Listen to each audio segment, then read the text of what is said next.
Lusot na sa mga komite sa Kamara ang tatlong mahalagang panukalang batas na isinusulong ni Representative Antonio Tony Roman. Kabilang na nga dito ang Blue Economy Act na layong tulungan ang mga mangingisda sa bansa. Si JB Piedragoza sa detalye.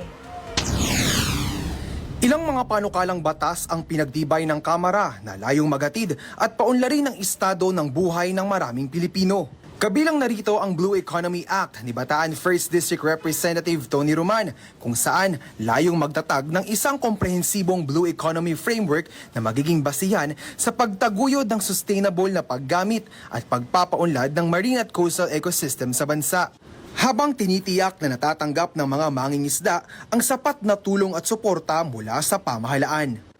Aprobado na rin ng Committee on Agriculture and Food ang House Bill 608 o mas kilala bilang Farmer Co-opetition and Empowerment Act. Natutugon naman sa pangunahing problema ng mga magsasaka sa bansa. Kabilang narito ang mataas na gasto sa produksyon ng ani, mababang farm gate prices at limitadong pagkakataong magbenta ng diretsyo sa palengke. Dagdag pa rito, mas palalakasin ng House Bill 608 ang koordinasyon sa iba't ibang ahensya ng pamahalaan para mapabilis ang paghahatid ng tulong at suporta sa mga magsasaka. Isang panukalang batas pa ni Representative Tony Roman ang pinagtibay ng Kamara. Ito ang House Bill 617 o ang Safe Overhead Electric Distribution, Cable and Communications Lines Act.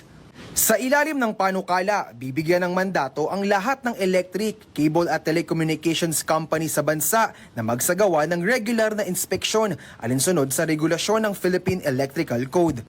Dagdag pa rito, inaatasan din ang nasabing kumpanya na alisin ang mga magulo, sira at nakalawit na cable na kadalasang sanhi ng mga aksidente at sunog.